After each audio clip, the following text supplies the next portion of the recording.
Okay. Okay, I'm starting recording. Good to see everyone.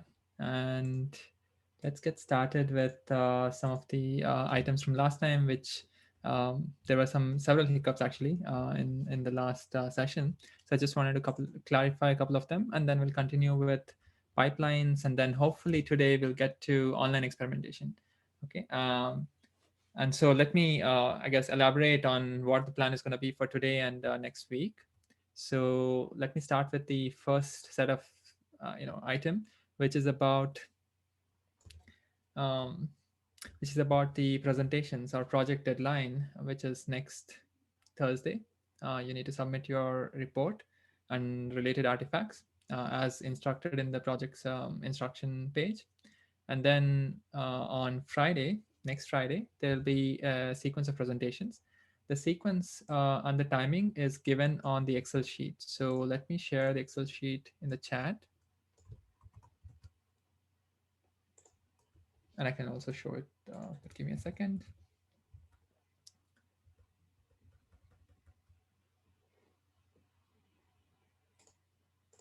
So folks can open that link in the meantime. And let me just show you the sheet.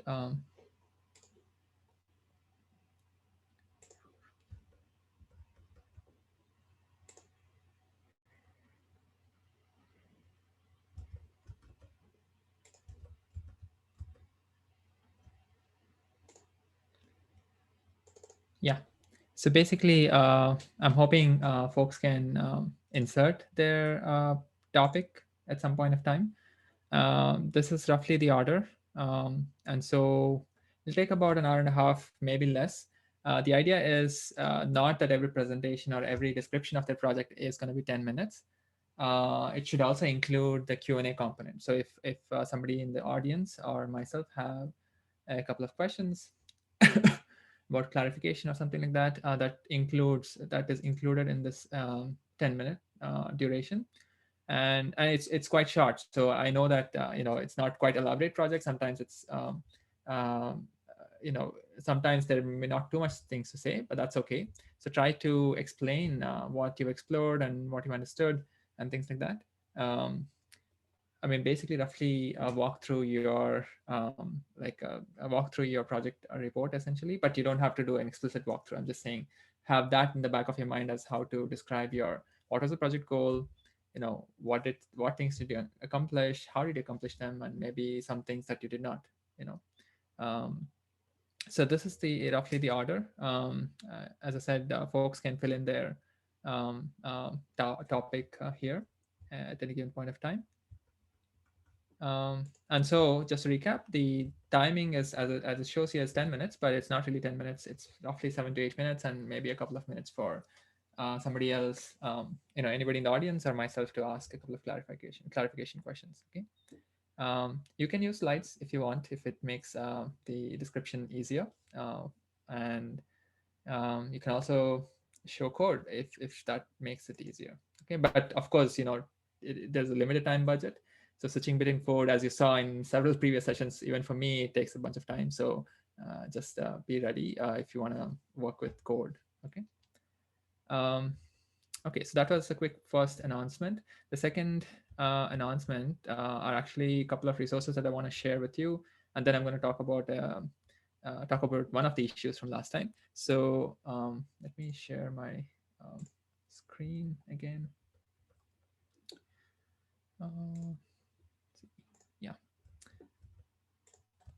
instance details, share screen.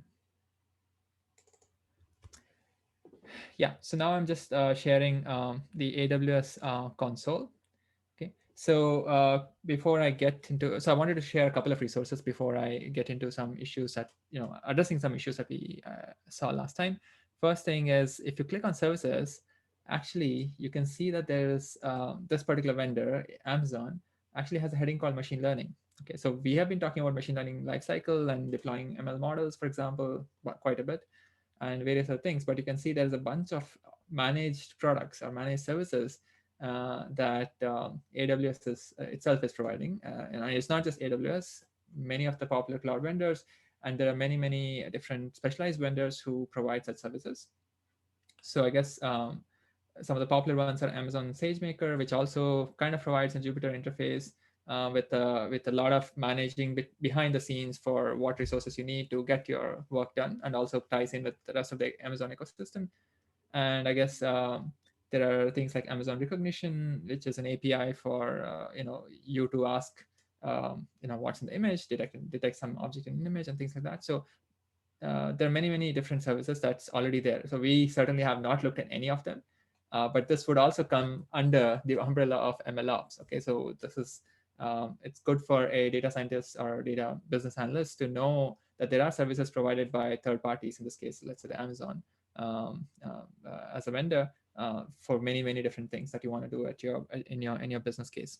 Okay. Um, that's one resource I would suggest. Have a look at any of these links, especially in the under the machine learning header, to get a feel for what are these services and what's the business case for them. Right. Most of the times, the business case is that you don't want to hire a full time, team to manage, let's say, model maintenance. Maybe you'll have a team which develops models, like maybe in healthcare, maybe in finance, but the rest of the management you kind of outsource it to through these managed services. Okay. The second resource I wanted to quickly share with you before I get into the topic um, is this. And let me just share it with you folks on the chat. So this is a machine learning mind map by, I guess, this user, Daniel Formoso. And so this actually is a really nice small resource to get a overall picture for machine learning itself. So it's orthogonal to our objective, which is about deployment and machine learning lifecycle management, but it's a good quick cheat sheet basically to get a feel for what are the different components that you want to consider while even working with ML models. Okay, so you can click on any of these PDFs. So for example, let me see if this one, I think I need to probably open it in a, oh yeah, it you can, I mean, of course the font size is not good here, but if you download the PDF and zoom in, you can, oh, it doesn't work this, it doesn't zoom in here, but you can download the PDF and actually maybe I can download it. Yeah. So you can see various branches from, let's say, on the data processing side, what all you can do, feature cleaning, data exploration, feature imputation, and things like that, feature engineering. And there are other pages which talk about, for example, performance,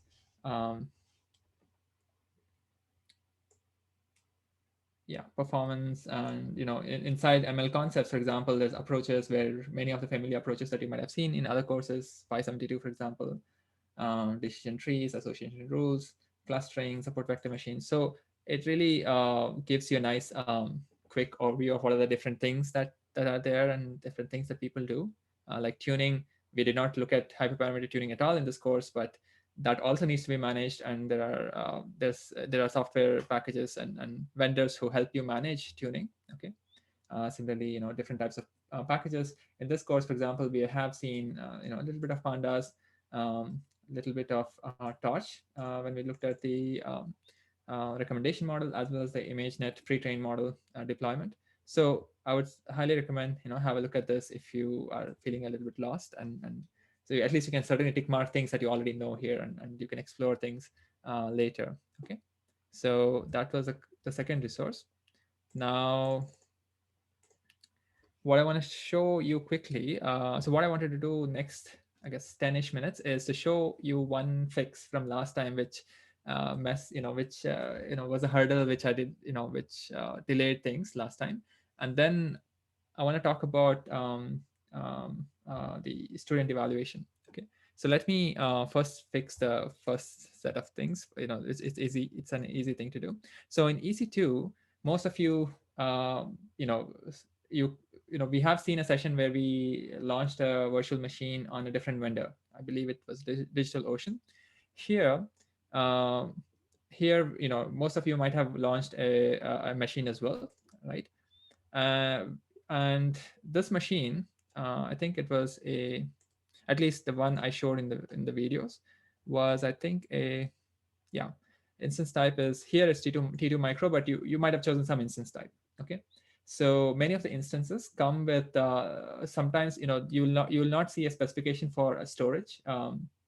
Okay, which means that generally these instances come with a default storage type, or actually a non-persistent storage type. Non-persistent just means when once you terminate this machine, like if I terminate this instance, all the hard disk, whatever roughly the hard disk is gone. Okay, so that storage for the machines that I created previous session, as well as maybe even in the first and second sessions, those machines had a hard disk which is only 8 GB. Okay, and you can of course change that size. Like for example, let me go back to instances and maybe launch an instance, and let's again pick Ubuntu, select.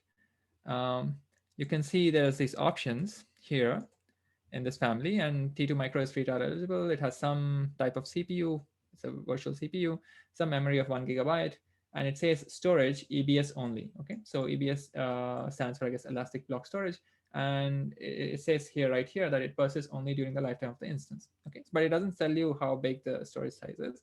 There are, of course, instances where explicitly you can tell, hey, I want 50 gigs of solid state device in my instance, and so on. Okay, let's come back here, the instance that we picked here.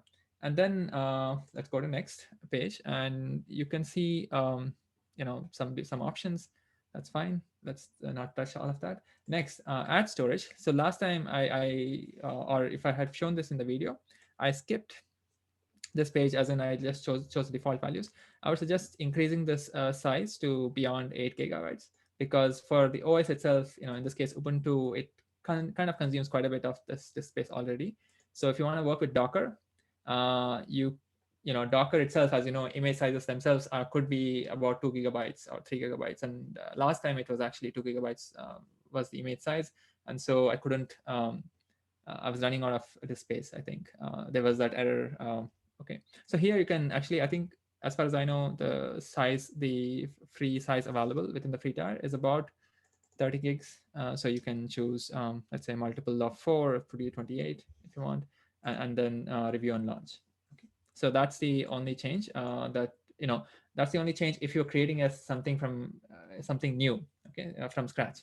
Now, most of you may already have an instance where you already customized, hey, Jupyter server is running, I don't want to touch it, and all that. So for that, you can actually, whatever instance is running, you can change the storage size. You can increase the storage size. Okay, so if you go from 8 GB to, let's say, 28 GB, it will not affect the files that are already there, and so on. Okay, so it will just dynamically change it. So you can do that. And how do we do that? So you can, I believe, if you go to storage, um, for this storage, I've already changed it to 28 GB. But actually, you can go to place called, I guess, volume. Actually, it's on the right. Yeah, on the right side, you can see elastic block storage volumes. Or it's also, you can click at the volume ID at the bottom left of the screen. Okay, so it's the same thing whether you click volumes or here, it will go to the same location. It'll just say, hey, what volumes are there? Okay, so this is just called a volume. It's just the disk that is attached to the machine that you have rented. Okay, and this disk, as you can see, it has 28 GB. But if it had 8 GB, okay, let's say you were working with the default and you didn't change this, then you can just choose it and click action and I guess modify volume. And in modify volume, you can change the size. Okay, so instead of 28, I can't decrease it. Like for example, I can't make it 2. It says, hey, it can only be increased but cannot be decreased. But I can make it 30, for example. Okay, so you can just increase it. Okay, and this will be useful if you're trying out Docker on your yeah. So if you change, yeah, Son says he has changed it already. So yeah, it will be useful. And if you're trying out Docker on that remote machine instead of trying out Docker in a local machine, which is what I was trying to show in the previous session, in the second part, you can do Docker online. Okay. So for me, what I had to do was I just deleted the previous instances and created a new instance. But you can do whichever works for you. Any questions about this?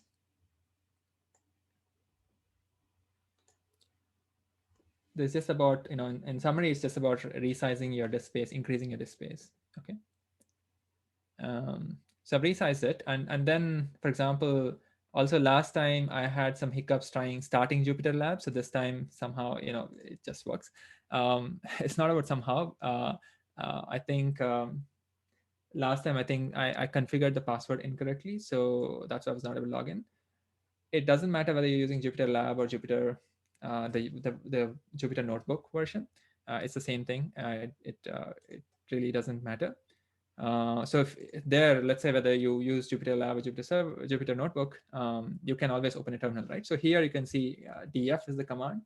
-h just means human readable. It'll just show you how much space you have. So you can see that this, so there's a lot of, there's a huge list of random things, but just focus on, I guess, this first entry, because you can see that available disk space it's saying is 23 gigabytes out of the size, which is 28 gigabytes. Okay, so everything else, you can ignore it. It's not relevant for us at this point.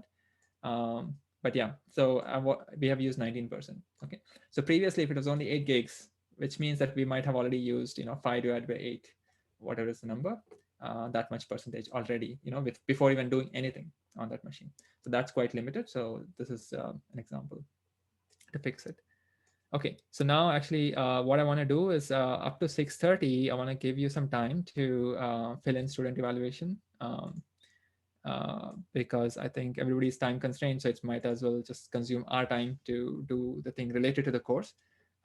So this is basically, I assume everybody has gotten an email from UIC for online course evaluation for the semester. You might be getting that email every day. So I think it's worthwhile to not get that email every day for the next, whatever, 7 odd days, and just fill in the details, fill in your feedback. It's basically, yeah. So I'll give you about 10 minutes and then start with where we left off last time. Okay, so yeah, in the meantime, but I strongly suggest for people to do that and not just take the 10-minute break because it just started. Um, uh, yeah, and also the class size is small, so I really appreciate if more feedback, forms are filled. Um, yeah, any questions about whatever I've said so far? Mostly it's logistics, but I hope it was clear. So I'm going to pause the recording because it's going to be 10 minutes of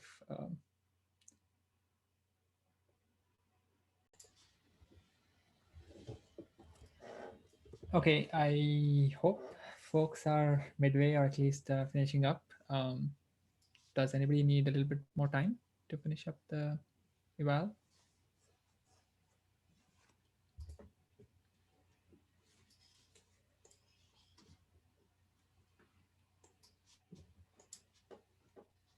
Okay, I did not get any response in the chat, so I assume we have, so folks are in a decent position there.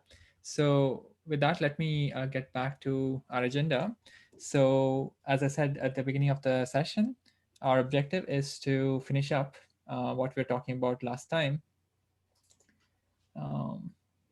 Yeah, which is about pipelines. Okay, so we actually were trying to deploy Docker on ECS, but we will do that right now. So we have, so last time I created recreated Docker image, and I ran into some issues on the remote machine, and I locally created a image, and when I was trying to, I think, locally deploy, locally run the container, I had another issue, and that bug I'm going to quickly demystify now. But the next few minutes, the objective is, hey, we created a container for a Flask app, in this case, the recommendation model. So we have the recommendation model, we create a image for it using Docker, and then we can run the container locally or anywhere, actually. And so we will, what we'll do is we'll push the image to Elastic Container Registry, and that's what we did last time as well. So I'm not going to repeat pushing it because it's just, although I'll quickly go over how to push it. Once you push the image to Elastic Container Registry, which is like hub.docker.com. So hub.docker.com, what is it? It's also, again, something like GitHub. Okay, you can push, instead of pushing files, you're pushing images. And if it's public, image location, then anybody else can also download that image, irrespective of whether they're on Windows, a Mac, or certain types of Linux or some other type of Linux. It doesn't matter. As long as they have Docker, they can run your image. Okay, and there will be no dependency issues needed, because you would have defined all the dependencies in the image while building the image. Okay, but what we'll do is, with that ECR, we'll use this managed service called Elastic Container Service. So it's a managed service which deals with deploying containers. It's a little bit different from you renting a machine and then starting Docker in there and then saying Docker run an image, or to get a container running. Okay, instead of you defining a machine and doing it, it's AWS manages it in this case. And the benefit is, of course, that you don't have to worry about the underlying machine, dealing with underlying machines. Okay, they could fail, they could have certain configurations, you know uh, so all that type of maintenance stuff, updating, security issues and all that, so most of it would be taken care of. I wouldn't say security issues, I'm not 100% sure, but basically, fault tolerance is what will be taken care of by this managed service. Okay, and it's not for us; it's just going to be one container deployed on ECS, but you could have many different services interacting with each other, and be deployed on a cluster. Okay, ECS is really a cluster of underlying machines where containers go and sit and work. So let's get quickly back here.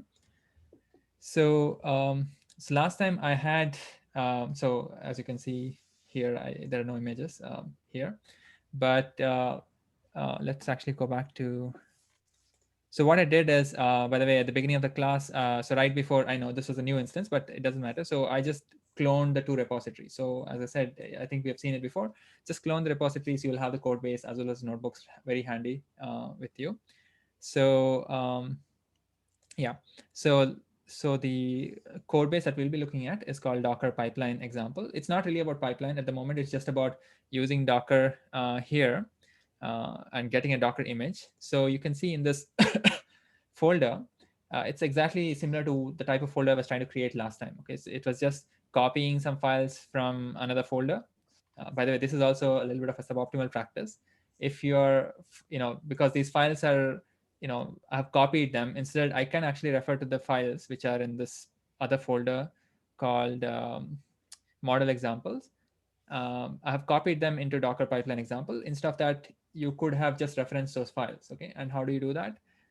You can actually locally create Python modules. Just like we are calling, hey, import Flask, you can actually import some module called Teja, as long as there's a folder called Teja and it has appropriate files in there. Okay, and we're not going to talk about that module creation at this point, but that's something to think about. Maybe next week I can talk about it. Modules, a simple module. But anyways, let's come back to the topic. Before coming back to the topic, I also want to say that next week, after the finishing of the presentations, because we'll have some time, I will cover a few more topics. Okay, so just for folks who want to get a little bit more exposure to MLOps stuff. So okay, let me come back to here. So last time we had almost the same files. I copied the two files only because I didn't want to recreate.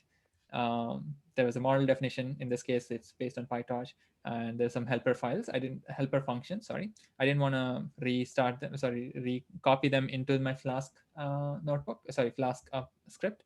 So I just and you can see that here, right? So I'm just importing. This is called a matrix factorization model. So that's why it's called MF is the name of the class. And similarly, a couple of other helper functions. Get the top n and get previously seen movies and so on. Okay. And by this point, I think hopefully this Flask type of a notebook should be very familiar. Script should be very familiar.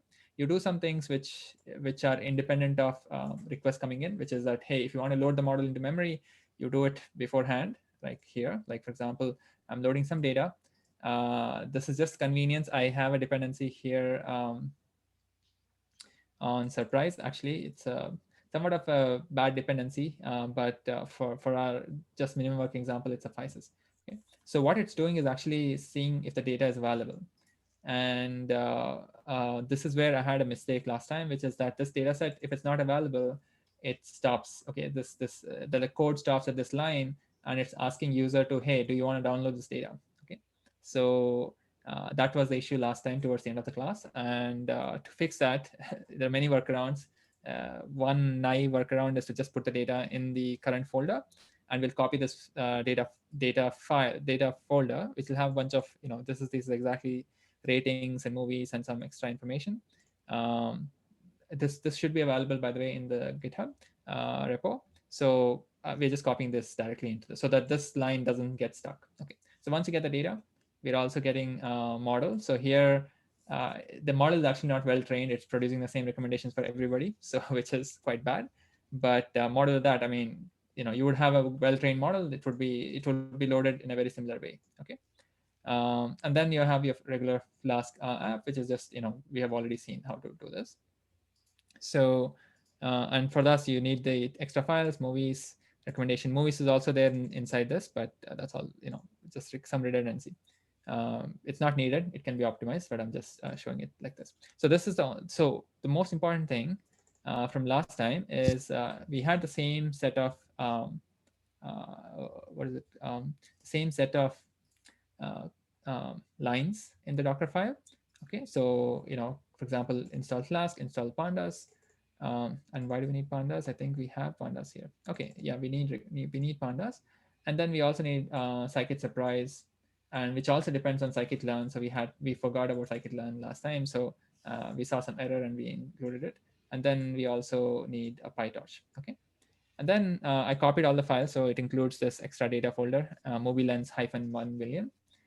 And then so the thing is, this data by default needs to be in some location. So I just make the directory called dot surprise underscore data slash movie lens 1 million. And then I copy this folder into that folder. Okay. This was the fix that I was not there last time, and because of which my this image was not starting a good container. Okay, so let's actually now build it. So we are, this is all remote machine, by the way, nothing local, unlike last time. So let's go into that code folder. um, okay, so we have the code folder. Then we just have to do sudo docker build -t tag. Okay. What tag should we give? I think last time I did prediction service. Prediction underscore service, and then dot means just find the Docker file in the current directory. Okay, so you would have seen cd dot dot or dot slash. Dot just means the current directory. Okay. So if I um, press enter, you can see that it's first fetching the base layer or base image. Okay, and it's adding some extra layers on top of it. So the way images work is you start with some existing image like Ubuntu image, or in this case one given by the Miniconda folks themselves, and then extra layers are added, and that whole thing is again an image. Okay, so what we're doing here is installing. So it's running, as you can see here, it says step 2, run conda. It's actually doing that, installation of Flask, pandas, and everything else. Okay. And then step 3 will be like it will essentially be copy. Step 4 will be this. Step 5 will be this. And I guess step 6 will be this. Okay. Where is it? Yeah. So that's what's going to happen. And then we can actually run. What we'll do is run the container in this remote machine, and we'll try to access it. Okay, this time let's use something different. Let's access it from the browser without tunneling. So let's do EC2. Let's go to instances. Actually, yeah, instances, and choose that instance. Actually, we wanted to get to security groups, so let's actually just go security and security groups. Okay, so what I did is go to EC2, click on security here, tab, and go to security groups. I'll click on security groups now. But if you want to get to security groups, you can also get it from, I think, on the left-hand pane. You have a security groups as an explicit button here. Below networks and security, you can get there. Okay, so it's the same thing. If you click here or they click there, if you click there, you'll see there are several security groups. It's unclear which one is the right one. So let's go back. Actually, yeah, let's go back. And Let's actually go back here. Yeah, launch wizard 3. So this is security group. Here, what I'll do is I'll change the inbound rule to add a HTTP port. Okay, so port 80, and source, it doesn't matter. So we'll use 0000/0. It just means that, okay, so it requires, of course, somebody to have some background in what is going on here. But the short answer is 000/0 means that anybody from with any IP address can visit this machine, okay, on port 80. Okay? Can ask for, hey, give me a web page or something on this machine. Okay, so let's add this rule and save the rules. Oh, no. Oh, did I do something? Let's actually edit involved rules. Oh, okay, it was already SSH. I had to add extra one, which is, let's just add HTTP. I mean, the name doesn't matter. You just pick a port. We just actually, uh, yeah, let's just pick port 80 and let's pick 000/0 and save. Okay. Okay, so now let's go back to our Jupyter Lab thing, and we saw, as I said, step 3 is copy, step 4 is one of the commands, step 5 is another command, and finally step 6 is this command. Okay, so now if I do sudo docker images, this command basically lists all the images that we have, and these are the 2 images that we have. One of the images is actually the base image that we just downloaded from the internet, okay, from actually hub.docker.com, which is the default location to search for images. And we created this one. Okay, so now we can do docker run, and so it turns out that if you look at this, we haven't really given any information. Actually, we didn't have to even give host, but anyway, it's actually going to run at default at port 5000. Okay, and that port is specific to the container. The container is trying to inside the container, this script, this Flask app is trying to run at port 5000. Okay, now that port 5000 you need to expose to the host machine port. Okay, the host machine is this machine, whatever this IP internal IP is, this Amazon machine that I have. Okay, so for that, what I need to do is -p. Okay, so this is a port forwarding. I'll port forward to port 80, and the internal port is 5000, and I'll run prediction service. Okay, so you just need to say docker run. If you need to do port forwarding, -p 80:5000. 80 is the port that I want to 80 port on the local machine, on the Amazon machine, this EC2 instance, to connect to the 5000 port that's running inside the container. Okay, so it's like an extra bridge. Okay, this is just something default that you need to add every time, because if you're running a container inside a machine, if the container is running some server like the Flask app, that nobody else from the outside the machine can access that container. Okay, there has to be an extra link. So if you run this, it says no permission. That's because I did not add sudo. So okay, so we did sudo docker run. So what's going on now is it's now reading the model and reading the data. Okay, that may take some time. So let's wait.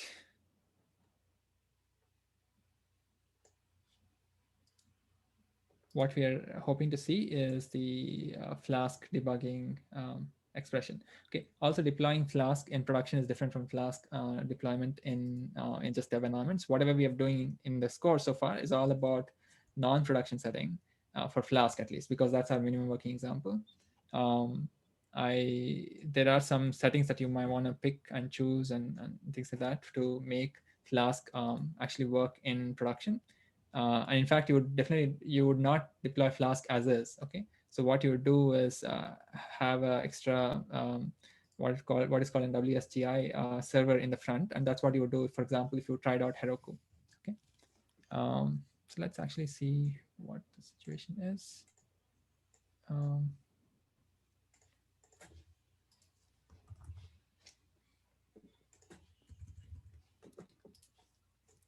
Wow, I should have chosen maybe it's a memory issue. Let's see.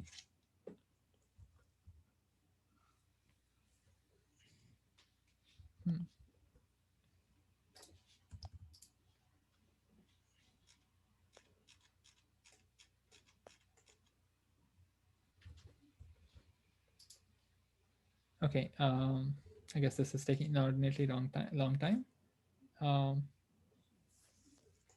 yeah, I mean, this basically means the machine is like super, um, it's quite, it's probably trying to consume most of its resources. Disk is not the issue now. It's probably the CPU and the memory. So let's see. If it resolves, it's good. Otherwise, I actually have the same thing running on local machine, so I'll have to switch back to local machine temporarily to show that. Um,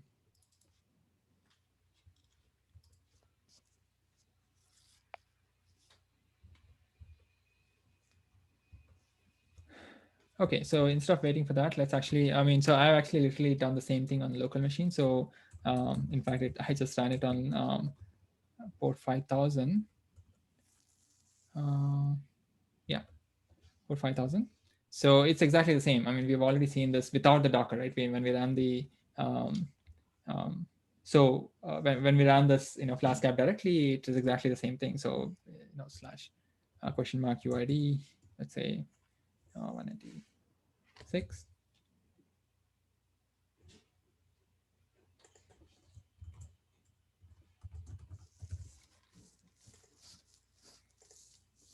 Yeah, so you can see that this one works. I mean, this is actually within a Docker container. I wanted to show that, but it seems like this machine has um, locked, in the sense that it is consuming too much resources, so it's not responding to other resource requests. But that's the so my objective was not to show that you can run Docker within. So this is what you do if you want to run Docker on your own machine. Okay, so this is like a hosted solution where you spun up a machine here, for example, and you ran sudo docker. Okay, so um, and of course you're running all your script inside this in this container, whichever the container name would be.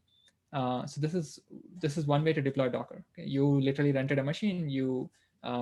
If you have an image, let's say on Docker Hub or some other location, you can just get that image and just run it. Okay? So that's how you run it by yourself. But what we want to do is do the two extra steps, which is put this um, image on ECR and then run it on AWS's managed solution, which is called ECS. Okay, so two names, ECR and ECS. So we have just seen what ECR, um, we have seen ECR last time, so I will try not to spend too much time there.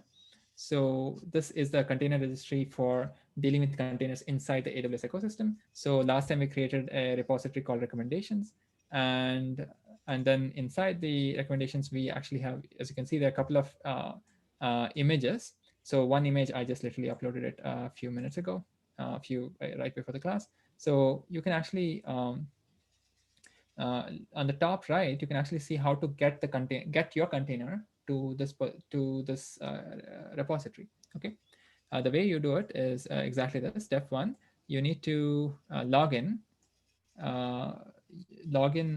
provide login credentials to Docker. So Docker is going to push the local container that we created using the build command, like prediction underscore service. That image we want to push it to ECR, right? So Docker needs to know how do I, needs to have credentials to push something into your AWS account, right? Your AWS infrastructure. So for that, you need to run this command. Okay, as you can see, there are two major, I guess, utilities being used here: Docker command line interface or CLI utility and AWS CLI utility. How do I get AWS CLI utility? You just have to run a um, that can be installed. Let me just give you the name of the command. It's just sudo apt install and AWS CLI. Okay, that's it. And that should give you,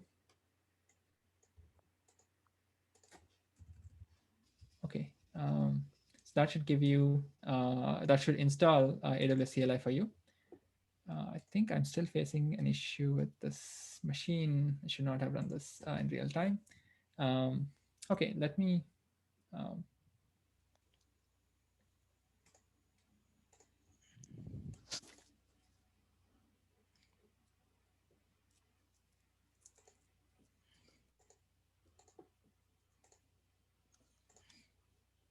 So what I'm going to do is, I mean, I didn't want to do this, but I have to switch back to my local machine. It's exactly the same interface. Um,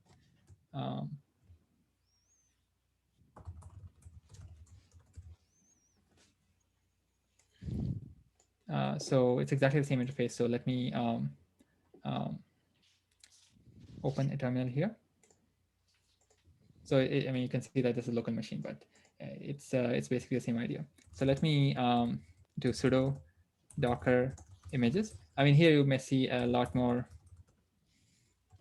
images, but bear with me there. Yeah, I mean, this is the image. I mean, it's you know, I just created it again. So this is the image, and uh, I mentioned two things, right? I just wanted to show you that, hey, we can run it locally, and that was exactly this sudo docker run. And minus p, as I said, the port for the default image was 5000, and I wanted to expose it to port 80. But you know, I don't need that now because I think that machine is hung. So let me just do 5000 itself, or you know, for maybe 6000, or maybe that's a 9000. Okay, 9010.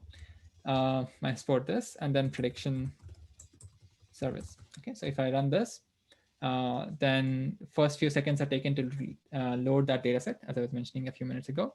And once it loads, then you'll see the usual Flask prompt that you would generally see. Okay. Um, yeah, so as you can see, it says, hey, model and data preloading completed in 15 seconds.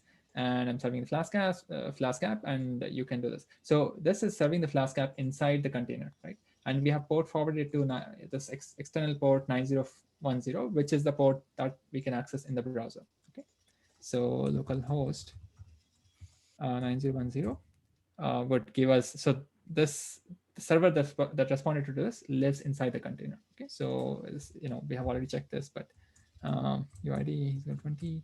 Oh, 2 is not correct. That's not a user ID, but you know, if you give some other UID, you'll get the response, and you can actually see it trying to field that request. Okay, hey, I got a request, and let me try to process it, and it'll try to process it. Okay. Yeah, I mean, it finished processing, and this is the response. Okay, so now what it did, you know, what it did is execute these commands, and execute these commands in the sense that execute these commands to get our image, the prediction service image, to ECR. Okay, so I don't want to repeat these commands. Like, you know, I could repeat it, but it's all the same thing. So let me Control C here. Oops. Yeah. The reason why you got a prompt here is because I did not use the daemon mode. Okay, so if you want to not have a prompt, you can do -d, and that will just run it as a background service. Okay, I don't particularly care about it, so let me clear that. If I run this command, so you can see this command says, hey, AWS ECR get login password given, you know, and pass it to Docker. Okay, so if I run this, it'll actually work. And why does it work? Oh, sorry, Docker is supposed to be sudo. And how do I get this AWS command? I just gave you in the chat how to install it. Okay, it says ideally you should see login succeeded.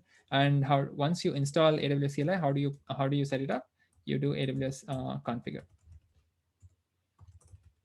So I've already configured it. I think I've shown this last time, but just for folks for your information.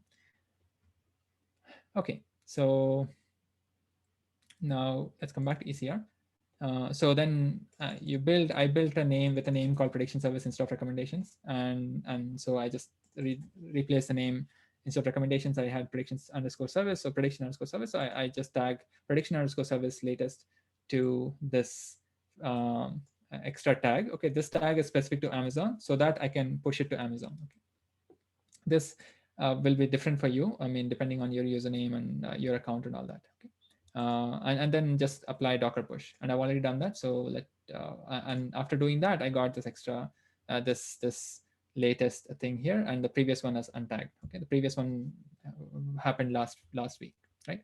So now if I click on latest, it'll show me a few things, right? So what is the image URI? Okay, so this image URI is going to be useful for us when we deploy it on ECS. Okay, so we are now moving to Elastic Container Service. So let me copy this and keep it somewhere. Um, any questions up to this point? Where are we? Um, so we are at the point where we have a Docker working Docker image, and we have pushed it onto ECR. Okay, so next, we just want to deploy it on a managed service. And if you recall from last time, there are a couple of managed services that I had alluded to last time. One is ECS, Elastic Container Service, which is a closed source service by Amazon. And the second one, which we are somewhat not spending much time on, is called um, uh, uh, EKS. Okay, EKS, or on Google side, it's called Kubernetes Engine, GKE. Okay, so there are several acronyms, but the important letter there is called K for Kubernetes. Okay, so the services. So just to give you a sense of like, once I have an image, what all managed services I can use. I'll give you three examples. Okay, ECS, which is what we'll see today, and we can use EKS, which is Elastic Kubernetes Service. Okay, it also is about managing containers and images. And on the Google's side, for example, it's called GKE. Okay, so let's only focus on one, just to keep everything simple, and we'll actually be able to deploy onto ECS. Okay, so for that, let's just search ECS. Okay, it says Elastic Container Service. So let's actually deploy it, and then we'll talk about some details on it, um, and then move forward. Okay, so so I just went to search for ECS, but you can also go to services, and you can find ECS somewhere. I think it's somewhere at the bottom. Yeah, containers. You can see Elastic Container Registry, Elastic Container Service, Elastic Kubernetes Service. Okay, so anyway, we already are here. So we can actually go to the right side, or actually we can just click Get Started. So it's actually a very nice interface and super managed, very similar to um, serverless technologies. So you really have to just do a bunch of clicking, and you will be ready to deploy your container or multiple copies of your container to the world immediately. Okay. So what we'll do is we'll just start with the template here. So it says getting started with ECS using Fargate. Okay, so we don't know what Fargate is. At least we have not discussed in the class, but it's some underlying technology. Again, a managed service that Amazon provides, but we don't have to be exposed to it. Okay, it's something which is underneath this ECS service that we want to use. Okay. And that's what deals with the EC2 instances and all that to be able to deploy our container. So if you look at this diagram, it shows a few things, right? So if you look at this square within squares, right? So it says, hey, container definition. And we already have a container definition, which is the image, okay? Container definition, you can almost think it is, and then there's a box outside, which is called task definition. For us, for informally, container definition is like an image, like an image location. In our case, it's an ECR, the URL. Given that container definition or the image, we'll just create a task. Okay? A task for us is almost the same as a container. I mean, this language is just specific to ECS. Okay, this task definition, they're just using that to say, hey, let's refer to a container.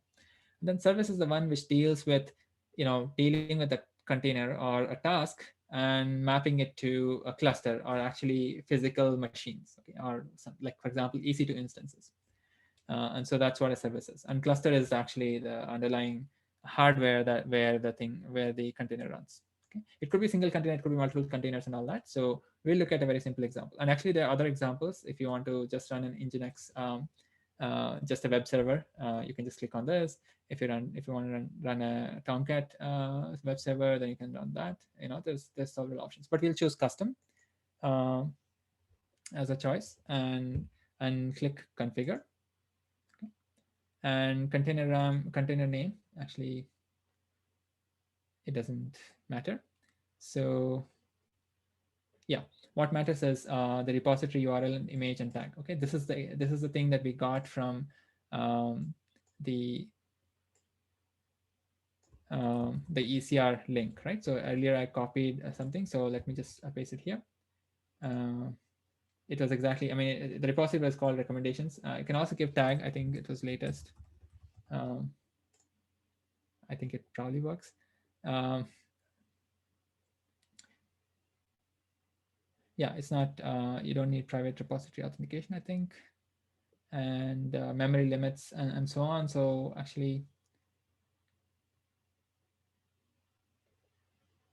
yeah, let's actually put 500 maybe. Yeah. And port mappings, the internal port, if you remember, when we made that image, it was 5,000. So container port is 5,000. And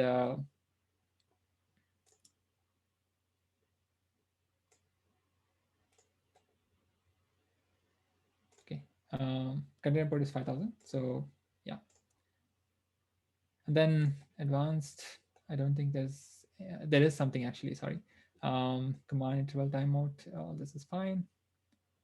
We're not really specifying anything specifically here. And network.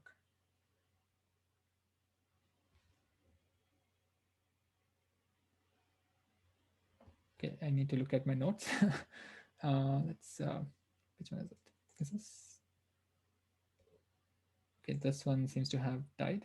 So let's go back here.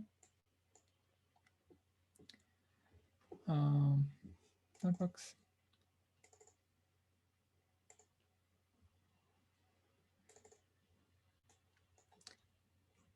Yeah, I'm just checking if I have all the configuration options properly chosen. So we have, I mean, last time it was something in the screenshot is something else, but it's fine.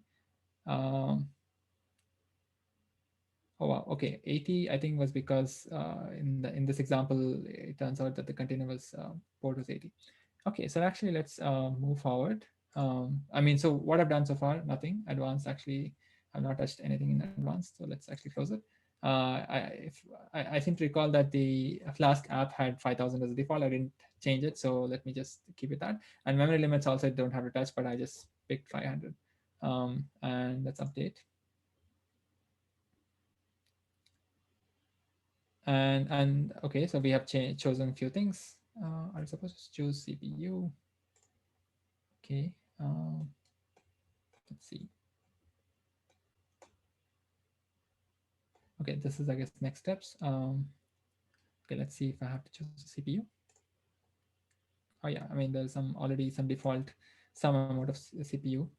So task CPU just means the CPU for the container, how much CPU it needs and how much memory it needs. And there's some, these are underlying choices. Let's not worry about it. These were chosen because we just chose this template way of setting up our container. So let's move forward next. So we have defined now the container task. We just need to define a service now. So that's the outer layer, which maps it to cluster and also deals with if you want to allow external traffic to touch your container. Okay, so do we need a load balancer? I think we did in the notes, there is actually versions, sorry. In the notes, there's actually versions which deal with both um, load balancing and no load balancing, but let's pick no load balancing and choose next. Cluster name, we can just leave whatever it is. And so this page shows, hey, what are you trying to do? So some random task name. We can also certainly give specific names here, like, hey, here's my recommendation prediction model version something. A container name also you can give properly. This is a link to our image, which we put on ECR. And port is 5,000 for that container. And service name, we didn't change the name. Even cluster, we didn't change the name. So all this is fine. So let's click create. So any questions at this point about what we're doing?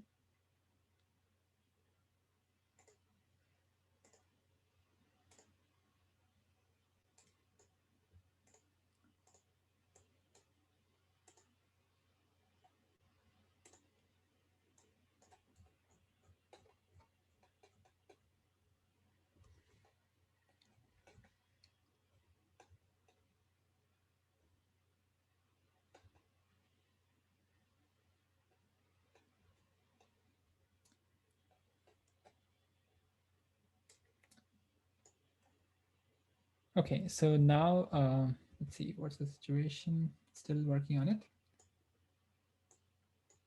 Okay, so why we took the image here? Yeah, so there's a question. What is, just a quick recap, right?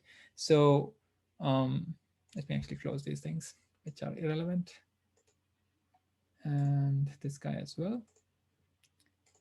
So let me use a scratchpad. So what did we do? So we have, anywhere. So let's say we so let's say we are an EC2 machine.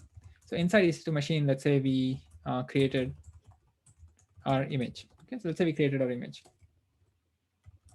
So what is this EC2 machine? This is our EC2 dev machine, which is what we created, let's say in session 1 or session 2, like first couple of weeks, right? So here is where we were running Jupyter and all that, right? So let's say we created our image. Now, what you can do is so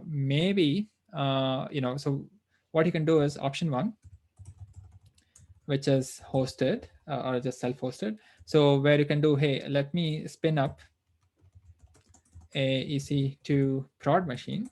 Okay, this is another machine that you want to use. In this machine, get the image that we built. So this image here. So this getting the image, the way you get it is via ECR.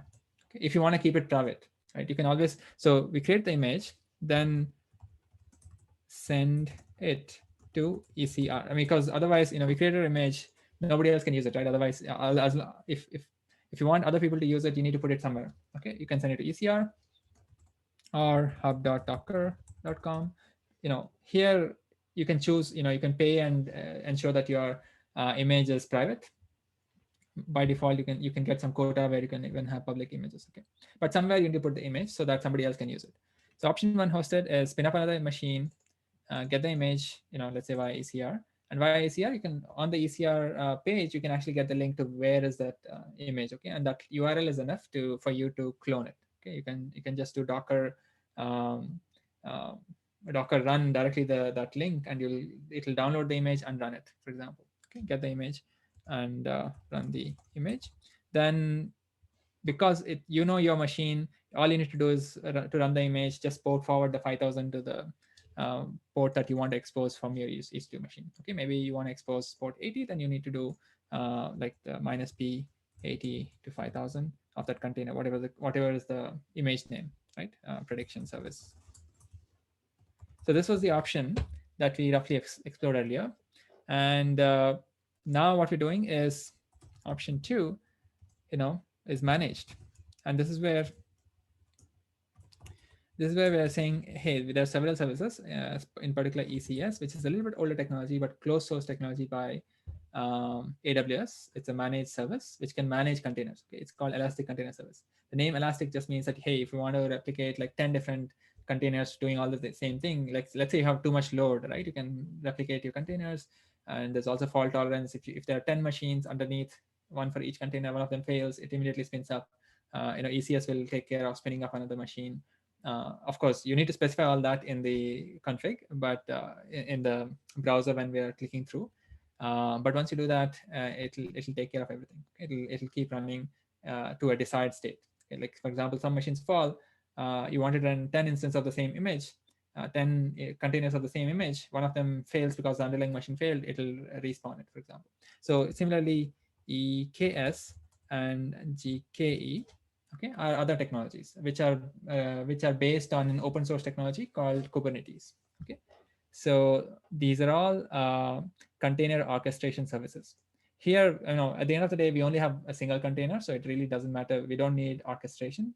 But you can imagine there could be a container for a database. There could be a container for just ML inference. There could be a container for data prep. There could be a container for training. Okay, and the training container you may want to only deploy on a GPU enabled machine. So there are several things that you can do, everything inside containers, okay, nothing on the host machine, any host machine. So that way these containers can run dev machines, they can run on your teammates, other set of machines. It can run on Windows, Mac OS, anywhere, right, as long as there's Docker. So what we're doing, option 2, is what we're doing right now, is we are creating an ECS cluster, okay, which can run the container and And once it runs a container, it'll manage it, but the end result is the same. We get a deployed ML model. I hope that was clear. Um, okay, it is taking quite a bit of time.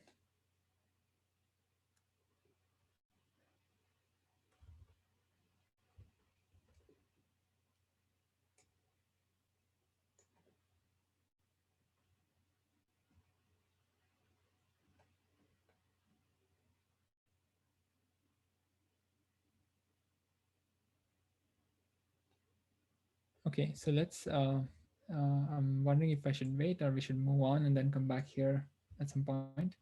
I think we should probably move on. Let's see.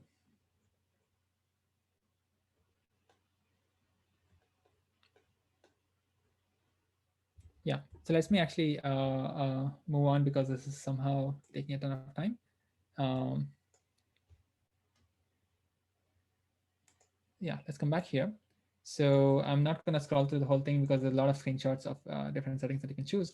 But basically, at the end of the day, you'll just get some URL that this ECS thing deployed on, and you can just do the same thing, query, and you'll get a bunch of recommendations. Okay. And there's some extra stuff about load balancing, and this is where it makes sense if you want to have multiple containers, and so therefore multiple um, um, yeah, you'll get a single place where your clients can make query, and behind the scenes you can keep changing machines, or turn on, turn off, and restart containers, all that. They will not, although they'll internally get different IPs, because you have a something in between which is called load balancer.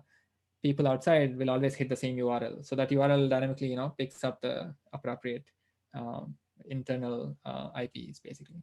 So actually, let me, yeah, I don't want to get into the details here at this point. So it's just an extra layer once you get a sense of what ECS does. Okay, it's just a managed service at the end of the day.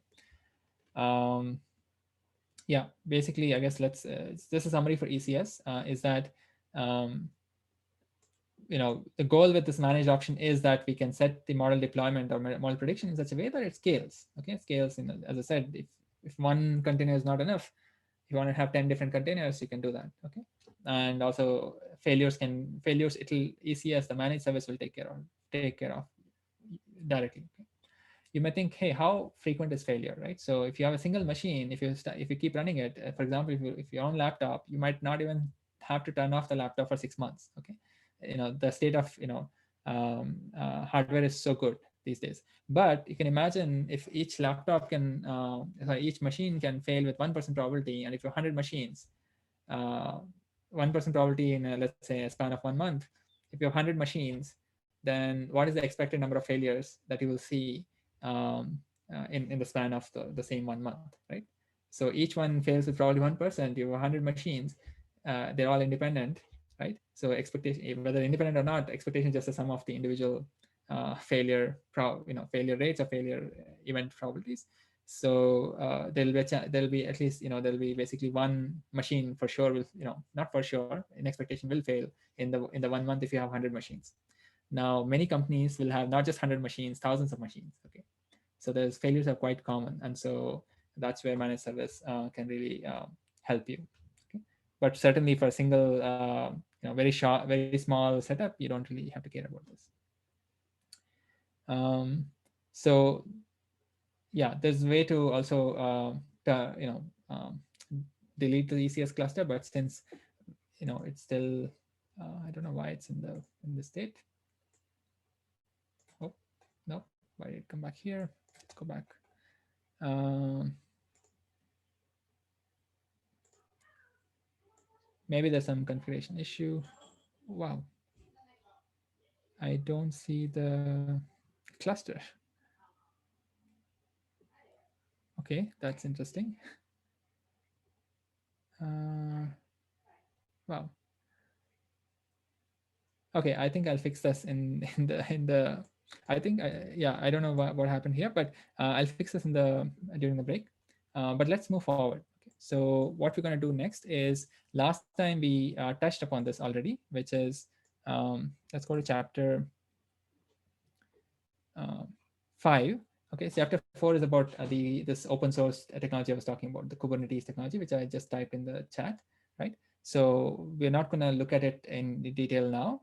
So we had already started chapter 5 last time, and let me open a couple of these notebooks just to give you a sense of where we stopped last time towards the end. Okay, so we have this Docker, a really nice tool, and we know how to deploy, create a container out of it, and we can deploy it on a single machine. And that's what I just showed you at the beginning of the class.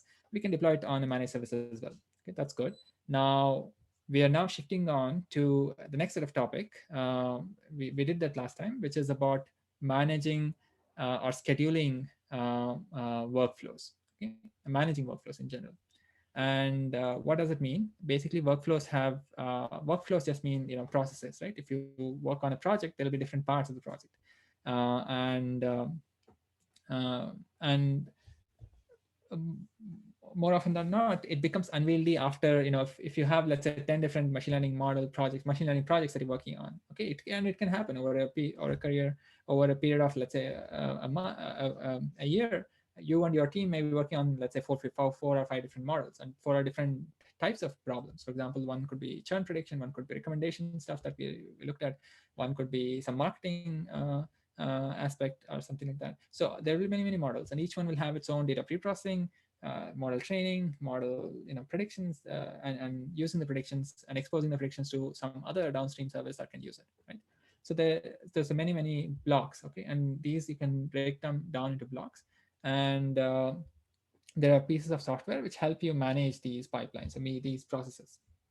Okay, the ability to run blocks in scheduling, so in a schedule, sorry, like a nightly, weekly, monthly, for example. And mostly it's about managing these pipelines. And for example, if one of the step fails, maybe data pre-processing step fails because there was some erroneous data or things like that, then subsequent blocks will pause and keep retrying so that somebody else can intervene and fix the first block, and then the other ones will automatically restart, okay, automatically execute. So um, so we talked about that, and in particular we said, hey, we may look at airflow. If airflow as is one example, which is Python based, very you know has nice integration with Python. So last time, this is where we stopped, and we'll now start looking at cron. um, uh, so last time there was one more thing that I just briefly mentioned, which is about types of batch pipelines. Batch pipelines just mean you have batch of data, okay, and so that is in contrast with streaming pipelines where there's no batch of data. Data is coming incrementally, and um, and there's no notion of an explicit batch. Okay, batch just means, think of like reading a data frame from disk or S3, or from, let's say, querying select star or select columns from a database. That would be roughly like a batch pipeline. There were two versions. The first version was persistent model pipeline, where you would train a model once a month, but you would use the same, let's say if it's a sales forecasting model, you use the same model every day, for example. Okay, so as you get new test data, so for example, you may have the same whether somebody will default on a loan predict model, but new users come, they'll have different user profiles, and they would be that would be test features for you, and you would keep making predictions. Okay, so that's the persistent model pipeline. So the model is the artifact that should be saved or should be stored somewhere. And the second one is a pipeline where you don't really care about the model. Your pipeline is in every night or every week you get the freshest data and get the freshest predictions. Okay, intermediate model, of course, you'll have a model in between to get those predictions, but you don't really care about the model itself. Data, and then the artifact that you care about is the newest set of predictions. Okay, that's transient model pipeline. And in any of these pipelines, anyway, in, let's say, transient model pipeline, you would have to have a few steps, right? Get the training data, train the model, use the model for predictions, and push the models out somewhere. Okay? And one example I want to show to push the models out somewhere is um, using Bigquery. Okay, so what is Bigquery? Bigquery is actually, it's right here. Um, BigQuery is again a managed service. It's very similar to you pushing out data to, let's say, self-host, self or hosted MySQL Server database or something like that. Okay, so BigQuery, as it names here, is something is a managed service by Google, which is a cost-effective a data warehouse. Basically, it's not really a database itself, but there are so many overlapping functionality between just an application database and a data warehouse. But this is what it is. And this is just an example to show that, hey, we can send out data to a third-party location. We've used S3 as an interesting feature in AWS. Similarly, BigQuery is a very useful feature that a lot of businesses use, especially with business intelligence and those types of tasks. And so that's the objective here to do that. So we do have a bunch of models. So let me look at the folder. Yeah. So first, what I'll do is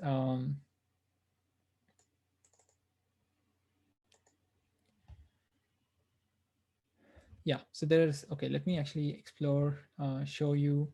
Um,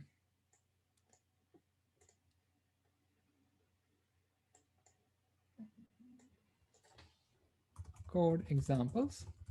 So in the code examples, there are two folders which are related to pipelines. Okay. So first one is just called pipeline example, and that's where I do have a slightly modified version of the Flask app, where slightly modified version of a training. Training plus predictions step of the pipeline. So okay, so now let's step back a moment and not worry about serving predictions. Let's step back and talk about how do I get data, train a model, and get predictions and push it somewhere. Okay, so we're looking a little bit ahead, a little bit about the upstream parts of this ML model lifecycle. Okay, so so there's a folder called pipeline example. But before that, I wanted to show you a simpler example, which is just talking about BigQuery. It's in the folder called BigQuery example. So that's what I'm going to open now. So let's do that. Um,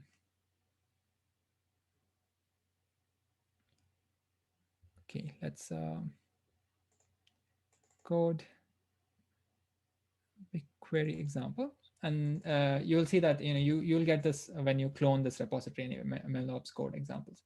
So here is a very simple, really short example of how to interact with BigQuery in a programmatic way. So first of all, Python is our central tool that we want to be most comfortable with. And with that, you can actually touch many of these tools, okay, AWS, Google, Google Cloud, or in this case, we'll show BigQuery, but many, many different services, okay? So here's a very short example. I'm just importing pandas and creating a very trivial data frame. It just has one row. It has a user ID, uh, um, recommendation for the user, and then a prediction. Okay, so there are three columns, and the first, I guess, this is the row index for this data frame, and so let's actually run this. Okay, so we have this data frame. Now, what I'm trying to show is the very minimum example to show how to push data to the BigQuery and how to get back data from BigQuery. That's I want to show this in isolation and then talk about our full training script, okay, which is in a different folder. So here's an example. So for this, you need um, you need a package called Google, but this actually you can get it directly when you install an extra package called Pandas Google BigQuery. Okay, Pandas Google BigQuery is a package, is a third-party package, which makes it a little bit easier to work with BigQuery. But you can certainly use other ways. This is just one example of how to send how to send anything, let's say data frame, which is basically a table, to BigQuery. Okay, so I have let's actually go to my console.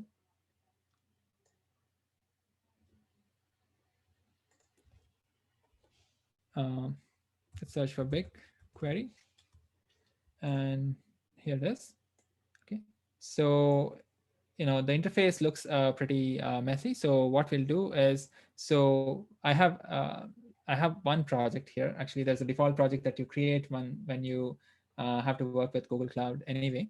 So in that project, if I click on this small arrow in front of the project, you'll see that I have a couple of databases that I'm maintaining. Okay, these are just two names of two databases. And so in each database, for example, the database, let's say movie recommendation service, I have a table called predicted underscore movies. So how did I get, so you can actually create these from here, right? So using these features, but I've already done that. And let's come back here.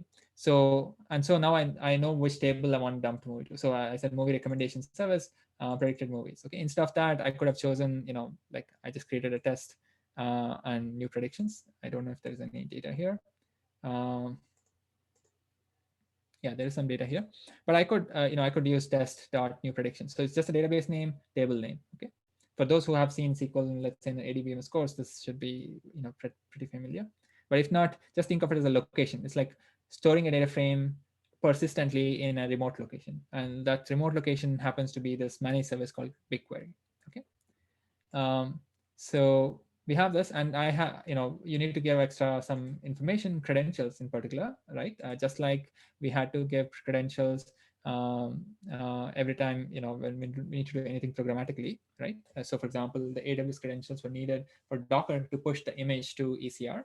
Similarly, here we need to give credentials, okay? And the credentials, how did I get credentials? It's using what is called a service account that you can create on Google Cloud. Okay, so once you create a service account, they'll let you download a file.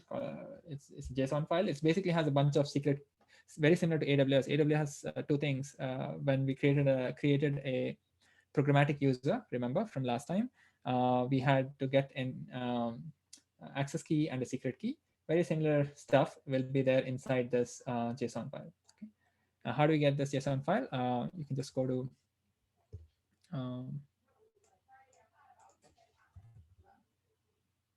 I think it's called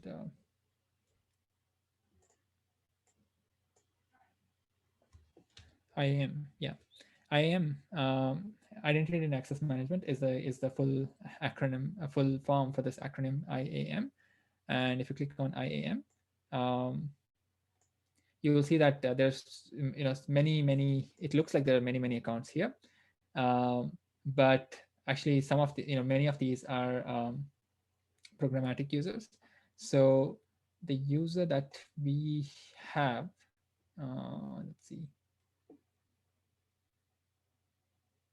Yeah, the user that we have is just called model-user. Okay, so we can always create a. By the way, we can always create a new user here. So I can just say plus add new member, whatever we want to call it. Let's say IDS. Okay, my test user. Select a role. So you can pick different types of roles, what they can do.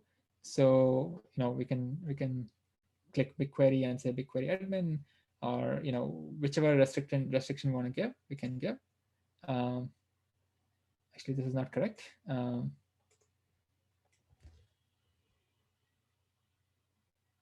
Yeah, so you need to give an account. So we're creating service accounts, so we need to actually give server or whatever, some name at example at something. Okay, and where can we get that? You can actually see here. So my project name is something. It's called authentic ream something something.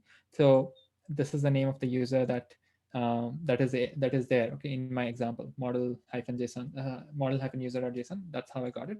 But you can create something similar. Okay, so let's see. Let's create add model user. Let's call it new. Select a role. Um, yeah, where is the BigQuery? Let's get BigQuery admin. And you don't have to send any notification.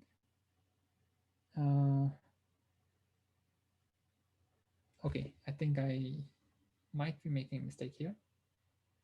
Should be a service account, right? Okay, let me not do it in real time. But basically, the user that I was talking about, it's very similar to um, the programmatic user that we created in AWS. Okay, so AWS IAM, we had a user. Um, if you recollect, we created a user. Let's say click users. We created a user called Docker user, for example, last week, right? So in fact, we use this information to push our local image to ECR. Very similarly, on Google Cloud side, the same thing IAM, and we can add a programmatic user, or here it's called a service user. Okay, so um, yeah, but I already have that user, so yeah. So let me actually just go back to BigQuery because this is what I wanted to show. So I have that user, and that user's credentials are stored in this JSON file. And this JSON file is supposed to be secret, very similar to the secret and access key for AWS as well. So it's there. It may not be there in the current directory. So let me just do double dot. It may be outside this. And that's it. And then the important step is this. Okay, so to Google BigQuery, this data frame, at this, put this in this table, and project ID is something. If there's already a table, replace it, and credentials are given by this file. Okay, so if I run this, yeah, it's saying something happened. It finished, and if you want to just see what happened, let's go back to BigQuery,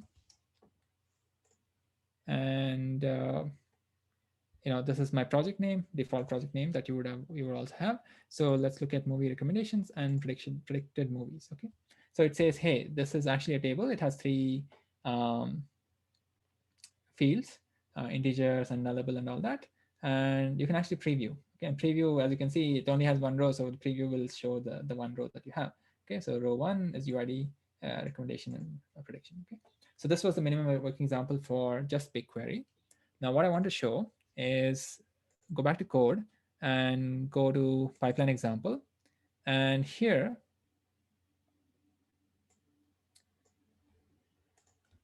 again, there's a Docker. So I have made this example such that you can put this in a Docker container, just like we did at the early part of the class. But let's focus on recommend PyTorch to database py file. Okay, what is this file trying to do? This file is trying to do two of the blocks that I was talking about in the pipeline. Okay? In the pipeline, there's going to be one step, which is going to be, so let's say we already have a model. Okay, so we already pre-processed data, we already have a model, we dumped the model, okay, onto some location like S3 or local disk or somewhere. Now we want to continue with the next two blocks. Okay, and I've put two blocks together into just one file for simplicity, but you could have two different files here, which is as follows. Get the model from disk, that is this function, and you'll read the model. Second step, read the model from disk, get predictions, okay, get this data frame of predictions, and then once you get the predictions, upload it to BigQuery. Okay, so that's this step here, and yeah, and that's about, and so that's all this function is doing. So it's not really a Flask app. Okay, this is just read the model, get predictions, push the predictions to BigQuery. Okay, so this guy, so we're gonna run this. Okay, and to run this, we also need this. Let me just do double dot, just so that the model hyphen user is in the different folder. And yeah, and these are the imports. As you can see, I had to again copy. I didn't copy it here, but I have to copy the two files, train and inf, for this to work. So let me actually just do that. Code, model examples.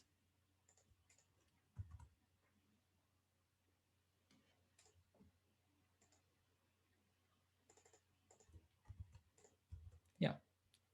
Okay. So let me go to code, cd pipeline examples. So if you see here, what are the files needed? I don't need Docker file for now. I just need the movie data file to make the recommendations, to get those predictions. I need, of course, the model itself. Hopefully, previous blocks have created this model. Okay, and if the model changes, you can rerun this script and you'll get a new set of predictions. Okay, so that's why this is a block. It'll wait for a new model to generate, and once a new model is generated, you can trigger the next block, which is the script, to get the predictions and dump it to BigQuery. Okay, and again, I just have this files from a previous folder. The new file is this, which has those three steps: get model from disk, get the predictions, upload it to BigQuery, And there's also an extra shell script. Let's see what it is. Run. Okay, it's saying, so this is just saying, um, uh, have credentials somewhere. Okay, so I mean, so let's not worry about this. This will be useful when we create a Docker container to have, you need to have credentials, right, to put something onto BigQuery. So this is just a way to say, hey, the credentials, Google application credentials are at some location. Okay, and if you copy this file, if it's in the current folder, and if you copied it into Docker in the Docker file, then you will be able to find it. Okay, in the container if you're on the container. But let's not worry about the container now. Let's just run it. Sorry, Python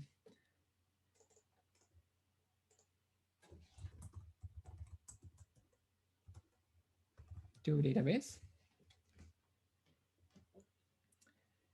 So we ran this. We know that here actually we know that it's one row, but we know that it's supposed to overwrite these two because that's where we are supposed to dump the new predictions. So let's see if it successfully does that. If it does that, then the rest of the process is just to repeat, rerun this every time you have a new model, right? So